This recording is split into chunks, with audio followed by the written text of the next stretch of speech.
All right, so Lina, we're ready? Yep. Fantastic. Well, welcome officially for everyone on the call, and big thank you for joining us.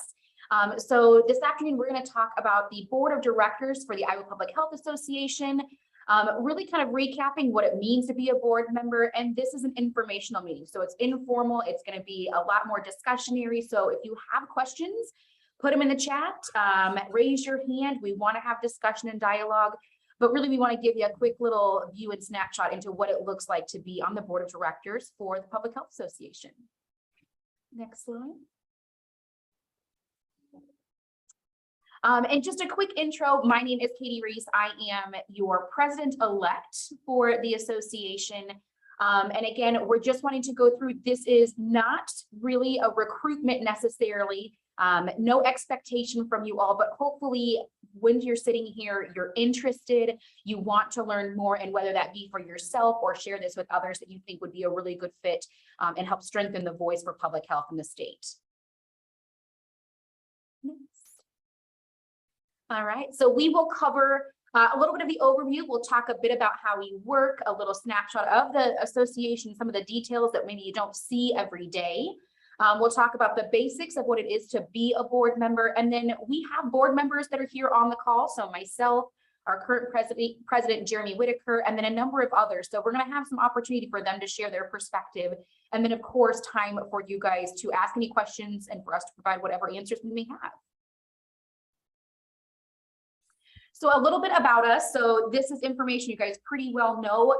The Iowa Public Health Association is a 501c3. So we are a tax-exempt nonprofit organization. Our structure is that we have our executive director, who is Lina, and then we have our board of directors. So we'll see a kind of an organizational chart here in a little bit. But something that has been a development for us in recent years is that we do additionally have staff that work to carry out our programs, part of our missions and support to the board of directors. So while we are volunteer, we do have good support from our team. And then again, our values. So we talk about this because I think this is critical for us with any volunteer organization, and especially anyone that steps into any kind of a leadership role. We are a mission-driven organization, and integrity and our goals are very important to us. So those values lay out as being community-focused. Again, core tenet of public health, we want to not only be informed of, but driven by the community. That looks at both public health community, but also our local agencies and folks along that line. To be disciplined. So again, that's a key area when we look towards how do we scale our advocacy and education, being very intentional. Fact-based. So we look towards the evidence base, we look towards science, and our motives are true to public health. Equitable, again, we talk a lot about diversity, equity, inclusion. A number of those pieces we all do, are working really hard. Again, it is a learning curve for us. And so that is something on our agenda to continue to live true to our values, to make sure that we're looking at a variety of factors to make sure we're inclusive, we're seeking out those voices, and we're always seeking out equity. Inclusion, again, making sure all voices are able to be elevated. So it doesn't do us any good if we invite somebody to sit at the table if they don't have a chance to speak, and if they're not heard. Proactive, again, a lot of times, especially coming out from COVID, it's felt very much like we've had to be reactive, but we've been really focused on how are we proactive, how are we looking ahead of the game, making sure we've got kind of our ducks in a row so we can be responsive rather than just being reactive. And then pragmatic. So finding that balance between making sure that we are living to kind of the best practice and to the best case scenario, but recognizing real life, true to life stories. So again, we can actually be impacting the lives of Iowans and not just be putting out things that look really great on paper and have good intention, but don't actually have the end impact that we're looking for. So again, I mentioned our organizational chart here. So just kind of an overview. We talked about our executive director and we talked about our board of directors. But I think it's really important to recognize we are a member-driven organization. So at the top of that, it's always being led by our members. So our legislative priorities are led by members and our committees for advocacy and how that's directed. We engage directly with members, whether they be individual or they maybe represent local agencies. So really members always at the top, but then we have our board of directors, Lina is in there. You can see there on the left-hand side of your screen. Again, we're very fortunate to be able to have a staff, and we are working really hard to have that be a core function and to maintain those pieces again. We don't like to do anything where we do something and it's just a flash in the pan. We have an expectation that we've set now for ourselves and have become an expectation for others, and we want to be able to carry that forward. And then our committees. So some of you may already be active in our committees, others may be previously and looking to re-involve. So whether or not it's the board of directors or a committee, there's lots of areas to be engaged in the Public Health Association. So I encourage you, while we're talking about board of directors, to also look at those other opportunities as well, both for yourself and maybe some colleagues. And then I'm going to turn it to Jeremy. He's going to take over for election cycle. Well, thank you. Wow, it's November, so we're already at the start of the election cycle. Isn't that great? So yay. And then basically you'll fill out your application. I believe it's well, one page-ish. There's a few essay questions. And then the candidate profiles. So whatever you fill out on that application will be distributed to our members coming up to the election. And January we'll have the actual vote. And then of course this year there are 3 seats available. And so 3 members who are terming off. And so three seats. Well, and then a 4th, there's a person who's probably running for re-election, so that'll be 4. And then those who are selected to the board in January will basically, says orientation, but you'll come to your first board meeting in February after probably a brief informational meeting, which Katie will get to lead as I am the outgoing president. So I just go to regular board member next year. And this is my 5th year on the board. So with that, again, 2 3-year terms. So you go 3 years, and then you, if you'd like to stay on, you do have to run for re-election. Though our re-election rate is somewhere near 100%. So and then there are meetings most months. Generally speaking, 4 of those meetings are in person and during the day. So you need either a little bit of vacation or permissive workplace. I know, in fact, we have a meeting tomorrow in Des Moines. And as somebody who lives in Cedar Falls, I will be driving down. So that happens a few times a year.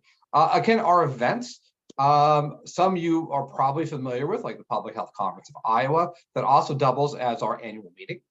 Then also there is a legislative day. And then aside from that, you know, it's really more of an ad hoc basis, as we have, sometimes we have a fall education event. Sometimes we do a 2-day seminar education event. It just varies by year. Then every board member does also have to serve on one of our committees. And every committee has a board liaison that serves in that, who makes sure whatever happening in committee is reported back to the board, and that the board can take interest in what's going on and take their input. For instance, our advocacy committee actually does the draft of our legislative agenda, and then they bring that to the board for board approval. So again, a lot of these things do happen at that at the committee level, and we want to make sure our board members are there. Assist with fundraising. I've always joked that grant writing is our superpower in public health. And so conversely, we never want the association to take money away from a local health department. And so finding those opportunities where IPHA is the natural leader in the space. We do have a major grant that's running out this year. And so we'll be looking for more of those opportunities, either grant driven or to actually raise money in a more traditional sense. So again, how we do that, well, that's kind of up to the board and how we go forward with that. And of course, the respond in a timely manner. Basically, you kind of have to be on your email. Sometimes we need to approve a grant opportunity in, you know, a 24-hour vote or a quick change in the legislative session. So not often, but I would say a half dozen times a year, we do need like a board member to step up. For instance, Lina couldn't attend a interview that's happening on Monday for candidates for HHS. I'm going in her stead, but she put that out to the board members to serve in that capacity. So you just never know what's going to come up. But it's not, you're not on call with us, but things do come up. Okay, looking at our core functions, and Sherry is on this call, which is fantastic because she and Rachel, who were both in the room at my very first board meeting when we actually this got created, and it's worked so well. We're kind of sticking with it, even though we just had a strategic planning year, which Katie will talk about a little bit more here in a moment. Really, what we're known for, I'm going to go out of order. Number 2, advocacy and education. Really have been a main role of IPHA because that's something we're very much primed to do. Many of our members have trouble being advocates and lobbyists for things in public health. And so often the organization on their behalf does lobbying and advocacy. And then of course, education, things like the conference, again, other educational opportunities. We do lunch and learns, things like that. And again, a lot of that is member driven. What do you need? What would you like to see? What do you have to offer? And so again, and of course, member services. Again, we serve our members. And so whatever it is membership needs from us, the organization needs to be flexible to, again, have some of these resources available, help connect with other states, because the Public Health Association, the Iowa Public Health Association, is an affiliate of the American Public Health Association. So we do have connections, of course, nationally. All right, thank you. Next slide. Our strategic approach. When you often ask during a legislative session, what do or don't you support? This is kind of our touchstone. This is the diagram we use to decide. So for instance, in the upper right-hand corner, we are going to get behind things where we're a leader and it's an opportune moment. Where we put our resources, our name, we absolutely take the lead. And so conversely, in other things, for instance, in the bottom right-hand corner, it is saying that we should be taking the lead on, but it's a bad time where it's not going to get passed. The political headwinds are against us. And in which case, what can we do to use our clout, at least to nudge the conversation? We try not to, we want to do what's right, but we don't want to tilt at windmills, so to speak. So what is it we can do to get things going the right way? Or at least, again, part of the conversation, because the last thing we want to happen is to be excluded from conversations. For instance, during the HHS consolidation, it's not something that we could really fight. It was happening, but our input was valued, and we had a special session just for our members to talk about that Kelly Garcia and HHS put on. So again, there are areas for input. On the things where maybe we shouldn't be a leader, often more clinically focused things. Often maybe we'll sign a letter or we'll support another organization. Or we'll, maybe we can at least send somebody to a legislative meeting on their behalf, where we can at least be in the room and speak on somebody's behalf who can't be there. So again, if you want to think of when we were a leader, I would say mask mandates. Back during COVID, like it's over, we were the first, organization in the state to put out a press release and say, we need a mask mandate. And about a week later, some other organizations had started the ball rolling. We beat them out of the gate by a week or two, and then joined other organizations as time went on. And, it didn't happen in a day. But, it got the conversation going in the state of Iowa. So that's a place where it's natural for us to take a lead. Other places, less so. All right. And I'll pass it back to Katie.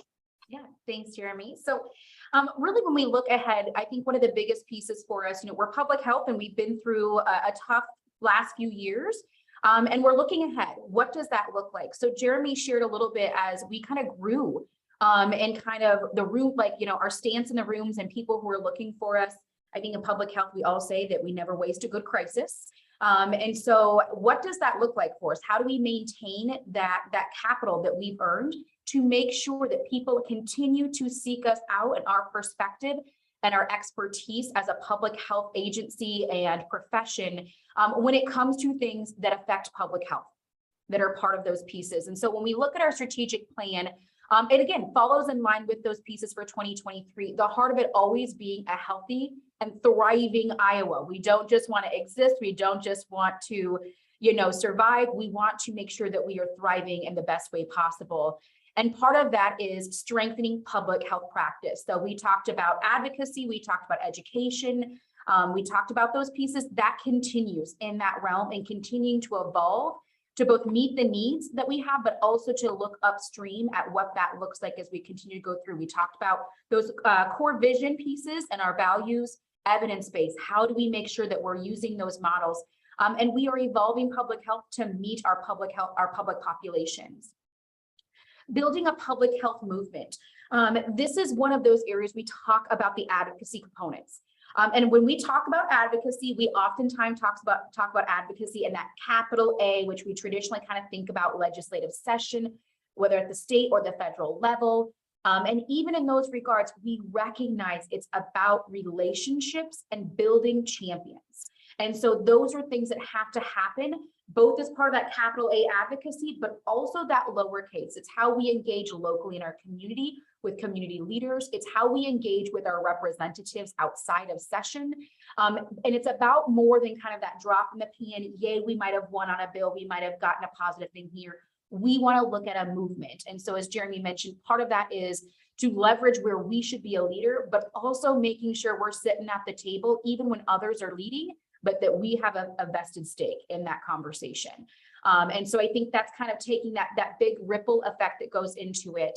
And then of course, aligning organizational capacity and infrastructure. So again, we want to look at, when we talk about a healthy and thriving Iowa, that means a healthy and thriving public health workforce and infrastructure, the big pieces that go into it. Some of you guys may have attended some recent public health burnout resiliency programming. We put out some newer things that are a little bit more timely that we haven't always done. But this also reflects inward. So I think it's important for us that we want to lead by example, and we want to make sure that we have our own house in order as well. So part of being on the board is also looking internally at our organization and making sure that we have the structures, the foundations, and the sustainability to continue to carry our mission forward. And so when we look at carrying our mission forward, we look again to our leadership and what that looks like as far as our roles and our responsibilities. And what are those skill sets that we need at that level to help inform us? And this is part of the thing. Sometimes we are the doers of the doing, which means we got to get our hands dirty. We're the ones out there running those pieces. Sometimes it's informing and what that looks like. Sometimes it's the connections. But when we look ahead, administration and management, those are core components. They're oftentimes the less sexy, but they're important for us. Financial oversight. So that is something that we have to get comfortable with. So if it's not something you've done before, we do some education with it, but that is a component. We look at the budget, we discuss it, we partake in that as part of strategic planning. Fundraising and fund development. So as Jeremy mentioned, we've been very fortunate. We've worked really hard. So I don't want to just say fortunate, not luck of the draw that this has happened. We've had some very large grants and investments. And as we all know in public health, they go through cycles. And so part of being on the board is thinking about what those next pieces look like, and whether that be looking at grants and putting our hat in the ring, helping with grant writing where Lina and the team might need our expertise and support. But it's also not being afraid to ask for money, the donor questions or sponsorships. And so we can balance that out, but those being willing to have those conversations and think about that and be part of that is critical. Leadership skills, being a motivator, we are solutions focused. There are negative things, there are things that are barriers. We have to be solutions focused, and we have to be willing to be the leaders in that space. Marketing and public relations, that's a legit thing. We learned through COVID, public health, we do not really do PR that great. We're normally pretty quiet in the back, and we're taught, how do you know public health is doing good? Is when nobody knows we're doing anything at all. And so I think this is a critical area. So anybody who has experience there would be highly welcomed and valued. And then advocacy leadership. We worked really hard to make sure that we're informed on multiple levels. And as Jeremy said, sometimes the winds are against us. and we talk about a value of being pragmatic, we're not afraid of a challenge, and we will put ourselves out there, even if the opinion is unfavorable, but we need to make sure too that we're thinking about the end goal and serving that purpose and not just kind of adding to the noise, but being real intentional. So those are the skills, kind of the oversight. So as you look at those pieces, I'm going to let Jeremy do a quick little piece for the board's role in fundraising. That's always the sticky wicket for some folks. And then of course, we want to make sure we've got time to open it up for others and to share from our other board members. Absolutely. And so the board in fundraising, sometimes it is subtle, sometimes it's not subtle. For instance, every board member is expected to donate to the organization each month. Not a large sum of money. To reach our goal, I think we need average $26 per board member. Conversely, there's a few who give well over that. So, but again, just to show, we want to be able to show that our members, that every board member is, supports the organization both with their time and their money. But beyond that, the Public Health Conference of Iowa is one of our sources of revenue. It's not a giant source of revenue, but we make around $10,000 a year from the conference, and that is absolutely something that you can do. We have 2 of our board members, including one on this call, who is one of the co-chairs this year. Additionally, when we sold t-shirts, that was kind of an ad hoc opportunity brought to us by a board member. And again, with our staff implemented, and now there are hundreds, I don't know thousands, but hundreds of American Needs public health t-shirts out there. And so, whether it's bringing a sponsorship to a conference or a corporate membership in, we need kind of all hands to help out with fundraising. It's not going to be most of your time, but again, it helps strengthen the organization. So that's always our budgets and things are always at the top of our mind, because without money, our organization cannot be strong. Also, membership recruitment goes along with that as well. But it's not our primary source of revenue, but an important one, because our members are kind of what keeps us going. So getting individuals and organizations invested in our organization is really important to us. So now I will turn it over to some board members, current and former, who are on the call to talk about their experience. I'm going to call them just as they show up. In fact, I will go with Sherry first, because she's our alumni. Welcome, everybody. I'm glad you were able to come on today and hear all about the board. I guess I was on the board. I'm past president now, probably, for actually almost 10 years, or maybe a little bit more than that. But it was a great experience. I started out back when we had district, regional reps, and then we turned it into a full board where we just assign all our different duties within the board at the board. But I guess what I would like to say is that when I first came on the board, my biggest concern or fear was probably, I don't know what's going on. Maybe I haven't been involved a lot with IPHA. How am I going to know, and what am I going to be expected of me right from the beginning? And that was never a problem.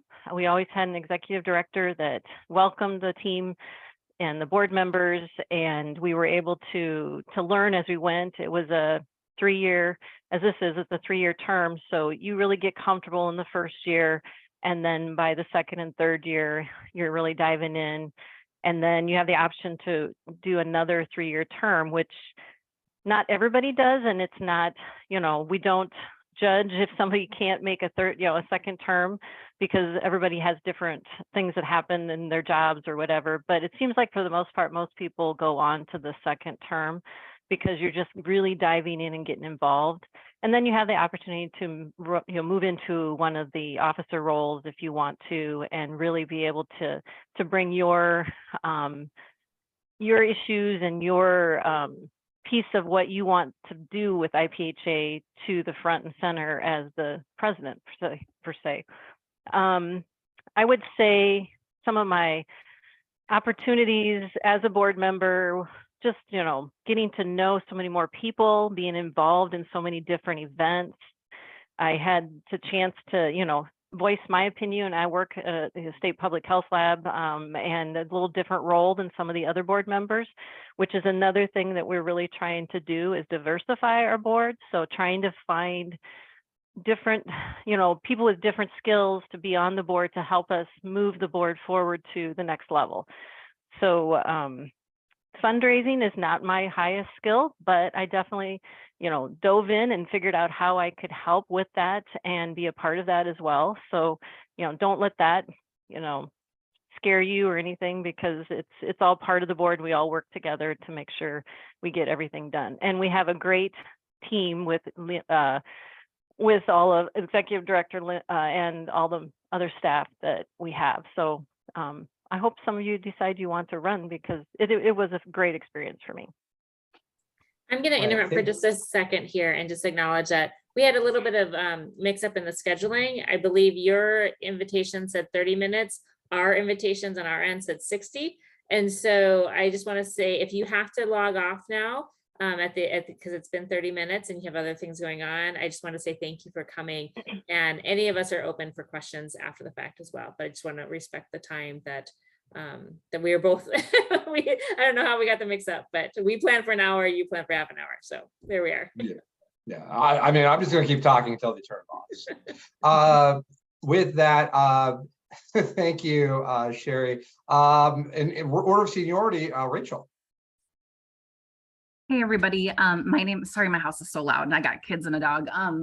But my name is Rachel Schramm. I work at the Iowa Cancer Consortium based in Iowa City. And I became a board member when my daughter was just born. So that was 5 years ago now.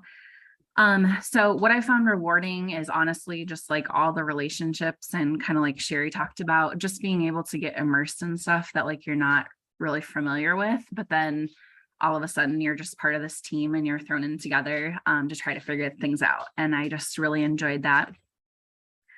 I think what was really surprising to me is just kind of, I don't know, I felt like I was like earlier in my public health career and maybe didn't have as many connections. So just the amount of connections that I've made just in Iowa and nationally has been really amazing. And like I just think of, I got to sit next to Mary Mincer Hansen at one of my first board meetings and just thought that I was sitting next to the Queen, which I was. But just the fact that I was able to sit next to, you know, the first female director of the Iowa Department of Public Health was so special. And to be able to tell her that and watch things grow, I just think is really amazing. And it really shows just how public health changes so fast in 5 years or a decade. So that was really cool. I think what's the most important for people to know is really that your opinion matters. Even if you feel like it doesn't, it does, because you are part of the fabric of public health in Iowa. So yeah, really just taking the lead from Lina and the different elected leaders of the board, you can really find your place and get as involved as you'd like to. So yeah, I'll stay on for a little bit too if anybody has any questions, but I've enjoyed my time. All right, thank you. John. Hi all, my name is John Rovers. I am on faculty in the College of Pharmacy and Health Sciences at Drake University, relatively new member on the board. This is my first go round. And I would certainly echo what everybody else said in terms of, you know, the benefits of service. As you people get to know me better, you'll find out that I'm a very much glass half empty kind of guy. And so for those, because I suspect where a lot of people come from when considering this kind of thing is I just don't have time. And I would like to address that. I'm as busy as anybody else, and this has been both enjoyable, but not overly time consuming. As Jeremy said, I'm actually on with Joy Harris on the planning committee co-chair for the annual meeting next March. And so that's taking up a bit more time, but it's it's maybe an hour or two a week. It's not onerous. And you really have to give some proper shout out to the staff that we have in this association. They're phenomenal people who take an awful lot of the weight on their own shoulders. I would recommend it. I mean, I got into this in large part because I came to public health a bit late. I'm a pharmacist by training. Did a MPH degree 2009, 2010, but I did that in global health in Australia.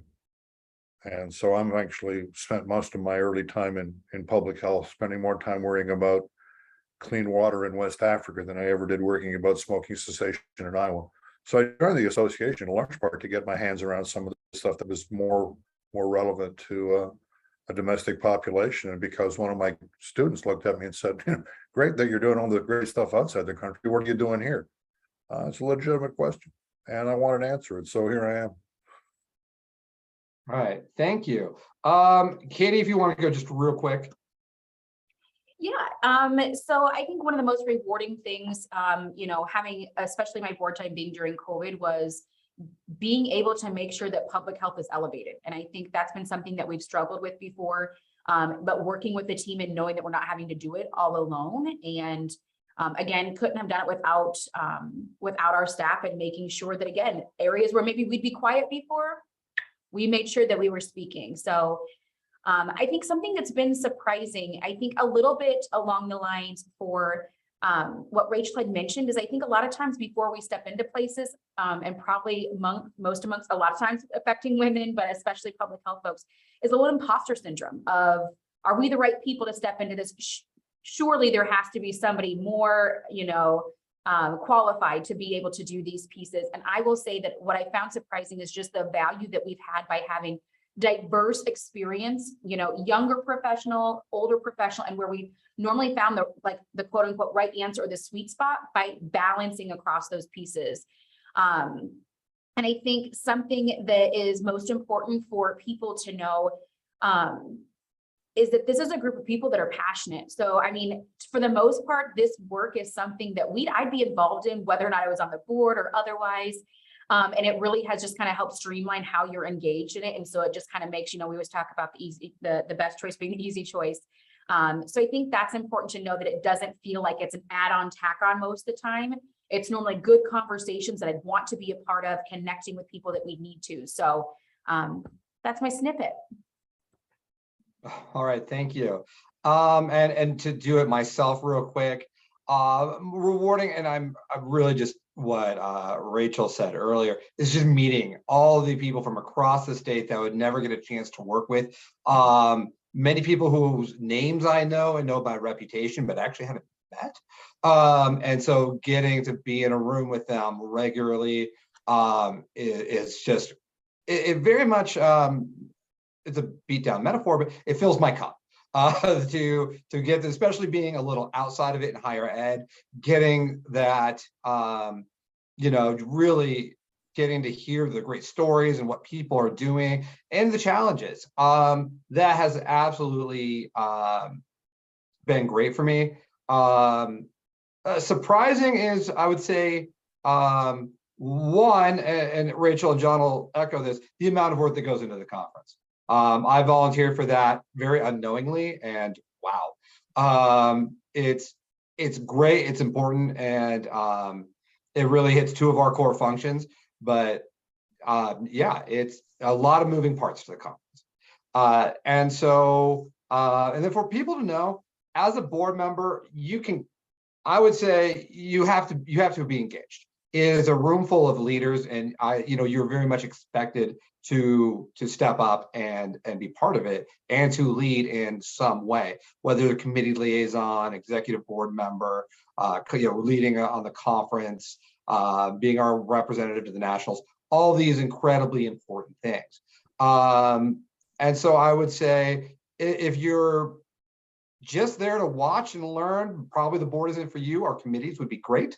But if you are ready to get engaged, absolutely. And again, you don't have to come storming out of the gate, but after year one, it's really time for you to kind of get involved and contribute. So, all right.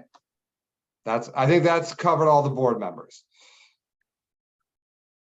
And so on this one, these are rhetorical questions. I am not going to make the non-board members answer these.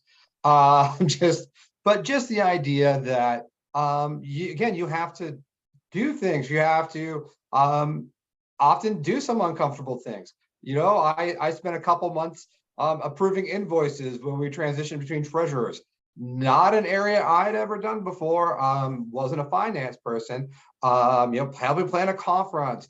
These are important things that need to be done, and you will be stretched outside your comfort zone, but hopefully in a positive way. Yeah, that's and again, I mentioned earlier, you're going to have to open your wallet a little, not a lot, but again, we do want to show that we support the organization. And so with that is the time for questions. I see the chat has been going intermittently. I've tried not to be distracted by it while I'm talking. But if there are questions you have directly, and is the next slide email addresses? Okay. And so you can absolutely reach out to any of us. And are these on the website too? I can't remember if our contacts are. I don't think so. But honestly, any of us, or I think on the website it's info at okay. IPHA. So it goes to like, but that comes okay, it goes to the general inbox. Okay. Yeah. But yeah, any of us, I don't know a person on the board who wouldn't bend over backward to answer a question or provide some advice or anything like that. So please, yeah, don't sit there going, I wonder if, ask. I think now the more rudimentary, you have to be on the board for a year, I'd say a member for a year before you can apply for the board. So if you joined before, I don't know if it's this time last year, about a year. We're not going to count the days, but ideally you joined in January 1 of last year or before, of this year, sorry, or before, but other than that, yeah, that's pretty much it. If you think you have something to bring, even if it's just energy, that's great. A willingness to learn, and a willingness to collaborate, because with 12 people in a room, we almost never agree on anything. But we are all trying to row in the same direction, and our hearts are all in the right place. All of us got into public health because we wanted to help people. And we got on the board because we wanted to do more of that. So absolutely, it's been again an amazing 5 years now for me, and I would encourage anybody with a passion for public health to at least consider it. And now I'll stop talking. I noticed we didn't lose everybody after that half hour, so we have been keeping up on the chat, so answering those questions in there, but as Jeremy said, those are our contact and our email address. You can reach out one-on-one if you'd like to. Otherwise, if there are other questions, I think that we're willing to, we've got one. Where's the nomination form? Lina, I'll let you take that one. You know where it's posted. Kim knows where it's posted. Talking about great staff. But I believe it's on the website. If it's not, it will be, and we will make sure we send it out to everybody. You'll see emails coming out with links to the form, but I will make sure it gets put up on the website, and that we'll send a direct email to all of you on the call today. All right, yeah, and we'll probably be in the Friday message as well. Yeah. Okay, so if all else fails, it should hit your inbox on Friday. But if before then, you can track it down on the website, or we'll get a follow-up email from this session. I'm texting Kim right now. And if you couldn't figure out, the relationship between the board and staff is a curious one. Lina does all the work. If you're looking for what that is, again, the board makes a lot of decisions, strategic direction, but it's the day-to-day staff that do the work. It's not me sitting up at the Capitol attending, hearings on a different legislation. It's Lina. it's, Kim who's updating the website. Also, we have a communications director, Brett, who's often formatting a lot of these emails and things that you get. And then we have a program director who's working on some of those grants that we talked about earlier that the organization has. So again, we have, there are 4 of them really doing the day-to-day business of the organization. And so again, but yeah, so the board is a vital role and the staff more so, really making everything happen.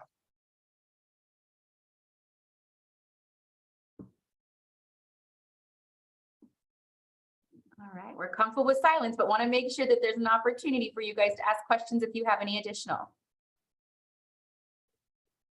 And thank you, Susan. We really appreciate you being on. So as you can tell, I think we're pretty enthusiastic about our role as board members. So Yeah, we'll talk a lot about it. Yeah, I always hate it when I'm giving some sort of presentation and nobody has questions and I leave and I think, maybe they weren't that engaged, or maybe, you know what? Maybe sometimes it's just that you actually got all your questions answered.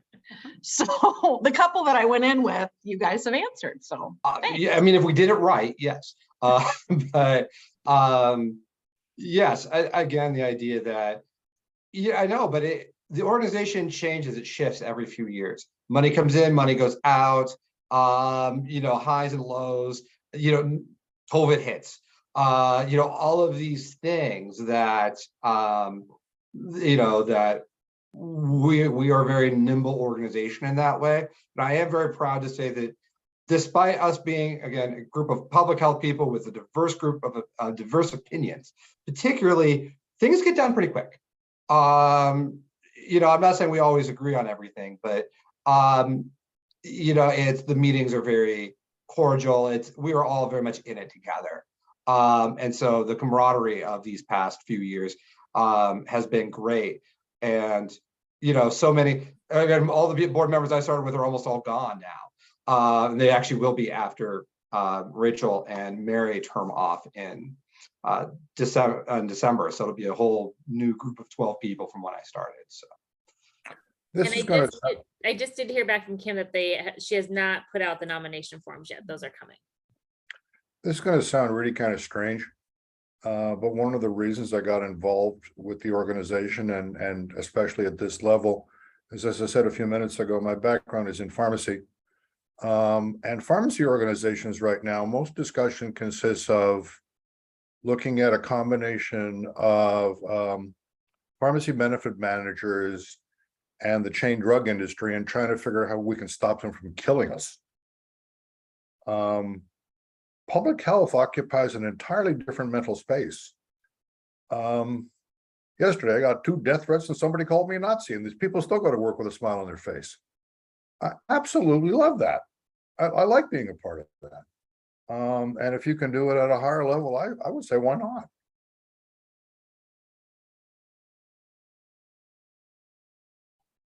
For the record, I have not had that happen to me. So, but things did get testy during COVID.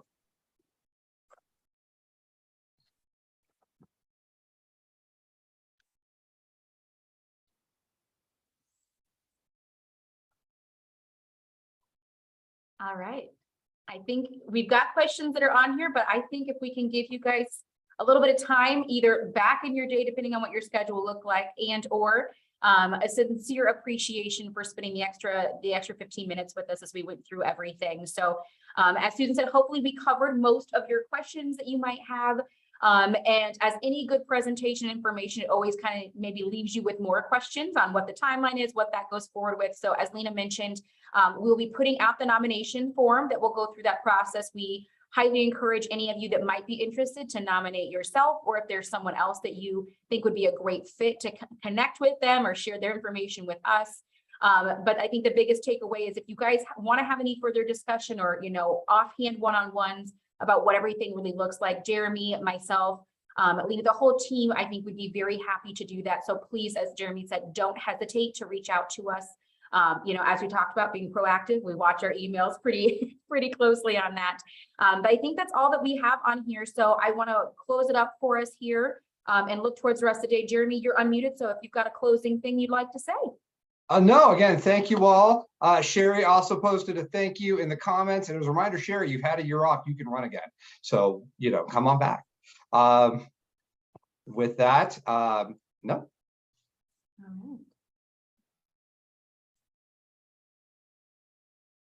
Trying to find my unmute. I just want to say thank you. Also, one of the benefit, the perks of my job is that I get to work with every single board member. So as they rotate on and off, I just get to work with more and more people. And as a staff, we really rely on the dedication of the board. So thank you all for your interest. This is being recorded, or we did record this, and we will post it on YouTube, on our YouTube page. And so if you know somebody who you think might be interested and wasn't able to attend, go ahead and send them this link. So thank you all. Hope you enjoy the evening.